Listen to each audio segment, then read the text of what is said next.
My name is Hamza, and I work as a civil engineer. Like many people, I never believed in ghosts, jinns, or any supernatural phenomena. For me, the world was only what I could see with my own eyes.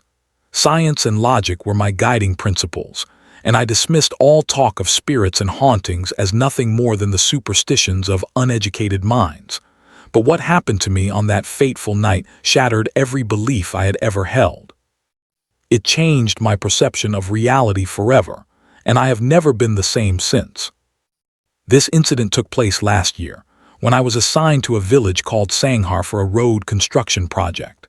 Sanghar is located in a remote area of Punjab, far away from the chaos and noise of the city.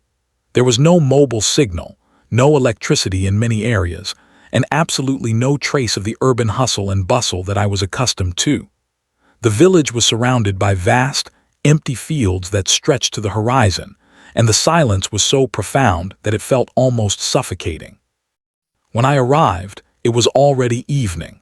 The rest of my team had returned to the city, leaving me behind to complete some engineering survey work that required an overnight stay.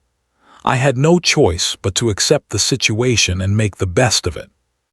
The government had provided me with accommodation for the night, a small, old quarter that had been assigned to me. I was told that it was the only available place to stay, and I had no reason to question it. When I reached the location, my heart sank. The quarter was located right next to a graveyard.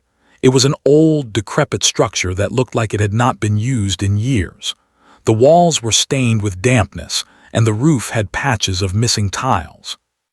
As I stepped inside, I was hit by the strong, musty smell of dampness and decay, the kind of smell that accumulates in places that have been sealed and forgotten for a very long time. The room was sparse, containing only an old ceiling fan that barely worked, a broken wooden bed, and a single rickety wooden chair. Dust covered every surface, and cobwebs hung from the corners like ancient tapestries. I tried to reassure myself. Hamza, it's just one night. One night and you'll be out of here by morning. Just focus on the work and don't let your imagination run wild. I placed my bag on the bed, which creaked ominously under the weight. I turned on my mobile phone, only to find that there was no signal whatsoever. I was completely cut off from the outside world. I opened my laptop and decided to do some work to distract myself from the oppressive atmosphere of the room. The dim light from the laptop screen cast eerie shadows on the walls, making the room feel even more claustrophobic. Outside, complete darkness had descended. The only source of light was a dim bulb hanging outside the room, which cast a weak, yellowish glow over the graveyard. Through the small window, I could see the walls of the graveyard and a few headstones peeking out from the shadows. The sight was unnerving, to say the least. I tried to focus on my work, but my mind kept drifting back to the graveyard just outside my door. The silence was deafening, broken only by the occasional rustle of leaves or the distant hoot of an owl. After some time, I decided to make myself a cup of tea. I went into the small kitchen area attached to the room and lit the stove. As the flame flickered to life, I heard a strange sound, a heavy, dragging noise, as if something large was being pulled across the ground. The sound was coming from outside. I froze, my heart beginning to pound in my chest. I tried to convince myself that it was just an animal, perhaps a stray dog or a jackal wandering through the graveyard. But the sound was too deliberate, too rhythmic. It was the sound of something being dragged, not by an animal but by a person. I took a deep breath and steeled myself. I walked to the window and looked out, my hands trembling slightly. What I saw made my blood run cold. There on the other side of the graveyard wall, standing in the swirling mist, was a woman. She was wearing a white dress, and over it she had draped a red dupatta exactly like a bride. Her head was bowed, her eyes fixed on the ground, and she stood completely motionless. She did not move, did not blink, did not even seem to breathe. She just stood there, as still as a statue, her white and red attire stark against the darkness of the graveyard. My hand trembled, and the cup I was holding slipped from my grasp and shattered on the floor. Without thinking, I turned and fled back into the room. I slammed the door shut and bolted it from the inside. My heart was racing so fast that I could barely breathe. I pressed my back against the wall, gasping for air, my eyes fixed on the door as if expecting it to burst open at any moment. The silence returned, but it was no longer a peaceful silence. It was the silence of anticipation, the silence of something waiting. Barely a few moments had passed when I heard a soft knock on the door. Thack, thack. The sound was light, almost polite, but it sent a jolt of pure terror through my body. I did not move. I did not make a sound. I just stood there, frozen in fear, my eyes glued to the door. The knocking came again. Thack, thack. And then nothing, complete silence. I stayed like that for what felt like an eternity. My legs were aching and my body was trembling uncontrollably. After what must have been half an hour, I gathered what little courage I had left and crept to the window. I peered out cautiously, my heart pounding so loud I was sure it could be heard on the other side. There was no one there. The graveyard was empty, shrouded in mist and darkness. I tried to convince myself that it had all been a hallucination, a trick of my exhausted mind. But deep down, I knew that what I had seen was real. It was as real as the fear that was now gripping my heart. Around 2:00 a.m. I was lying on the broken bed trying to force myself to sleep when I heard a whisper. It was so faint that I almost thought I had imagined it. But then it came again, clearer this time, coming from just outside the window. Hamza, my name. Someone was calling my name. The voice was soft, almost gentle, but it carried a chill that seeped into my bones. I sat up, my heart racing. I crept to the window and looked out, and there she was again, the bride. But this time she was looking directly at the room, directly at me. Her face was half burnt, the skin on one side charred and blackened, and from her eyes, blood was streaming down her cheeks like tears. She was staring at me with an intensity that made my soul shudder. I wanted to scream, but no sound came out. My voice had abandoned me. I was paralyzed with fear. I scrambled off the bed and dove underneath it, hiding in the shadows, praying that she would not see me. And then I heard it, the sound of the door latch slowly turning. But I had bolted the door from the inside. It was impossible. And yet the latch was turning, slowly, deliberately, as if some invisible hand was manipulating it from the outside. With a soft click, the latch came undone, and the door began to swing open. I squeezed my eyes shut, my body trembling uncontrollably. I began to recite the kalima under my breath, repeating it over and over again like a lifeline.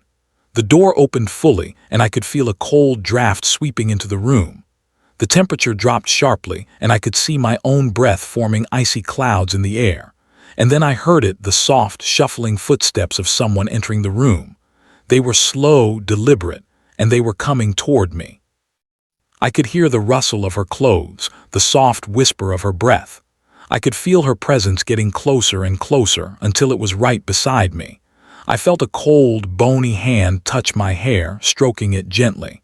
And then, just as suddenly as it had begun, everything stopped. The cold disappeared and the room fell into complete silence. I lay under the bed for what felt like hours, too terrified to move. Finally, when I could no longer bear the silence, I opened my eyes. Morning light was streaming through the window. The room was exactly as I had left it the night before. The door was wide open, but there was no sign of the bride. I slowly crawled out from under the bed, my body aching and my mind reeling. I gathered my belongings with trembling hands and fled the quarter without looking back. I went straight to the village elder, an old man named Malvi Gulam Rasul, who was known for his wisdom and knowledge of the village's history. I told him everything that had happened, my voice shaking as I recounted the events of that terrible night. He listened silently, his face expressionless. When I finished, he let out a long, deep sigh and began to speak. "Beta, what you saw was Mahavish," he said slowly. 25 years ago, she was a young girl from this very village. Her name was Zainab. She was beautiful, kind, and full of life. Her wedding was arranged, and the entire village was excited for the celebrations. But on the day of the wedding, the groom's family came with their demands. They wanted more dowry, money, land, and jewelry. When her family could not meet their demands, the groom's family refused to go through with the wedding. They left, humiliating her in front of the entire village. The shame and dishonor were too much for her to bear. She could not face the whispers and the pitying looks of the villagers. That night, she consumed poison right here, in this very quarter where you stayed. Her body was found the next morning, still dressed in her wedding clothes. He paused, his eyes filled with sadness. Since then, Mahavish has wandered the graveyard, still dressed as a bride, still waiting for a wedding that will never happen. She appears to those who stay in that quarter, especially to those who do not believe in the unseen. She wants them to see her, to acknowledge her, and to remember her story. You are not the first to see her, and you will not be the last, but those who have witnessed her are never quite the same. I returned to the city that very day, leaving the village of Sanghar behind. But I did not leave the memory of that night behind. It clung to me like a shadow, following me wherever I went. I found it difficult to sleep. Every time I closed my eyes, I saw her burnt face and those blood-filled eyes staring at me. I would wake up in the middle of the night, drenched in sweat, convinced that I could hear her soft, shuffling footsteps in the darkness. I started avoiding dark rooms, and I always left a light on when I slept. My friends and family noticed the change in me. They asked me what had happened, but I could not bring myself to tell them. Who would believe me? A rational, scientifically minded engineer who believed in ghosts. It sounded like the plot of a cheap horror movie, not real life. But what I experienced was real. It was as real as the fear that still grips my heart when I think about it. I no longer dismiss stories of the supernatural as mere superstition. I have learned that there are things in this world that lie beyond the realm of human understanding. There are forces and entities that exist alongside us, and sometimes they reach out to remind us of their presence. Whether we believe in them or not, they are there, waiting in the shadows, waiting for the right moment to reveal themselves. I share my story today as a warning. If you ever find yourself in Sanghar near the graveyard and you see an old, abandoned quarter, do not go inside. Do not be tempted by curiosity or arrogance, because Mahavish is still there, still waiting, still dressed as a bride. Her wedding was stolen from her, and she will never rest until the injustice is acknowledged. She will appear to those who mock her fate, to those who think the world is limited to what their eyes can see. And once she appears to you, you will never be the same again. That night changed me in ways I cannot fully explain. I am no longer the confident, rational person I once was. I am more cautious, more aware of the unseen forces that surround us. I have started to pray more regularly and to seek protection from the evil that lurks in the dark. I have learned to respect the traditions and beliefs of others, and to never underestimate the power of things that cannot be explained. The graveyard bride is a part of my life now, a permanent shadow in the back of my mind. She taught me that there is more to this world than meets the eye, and that sometimes the dead have unfinished business that refuses to be forgotten. So if you ever hear the soft sound of footsteps in the night, or feel a cold draft in a sealed room, or catch a glimpse of white and red in the corner of your eye, do not dismiss it. Do not ignore it. Because it might just be Mahavish, the graveyard bride, still searching for a wedding that was taken from her, still crying tears of blood, still waiting for someone to remember her story and honor her memory.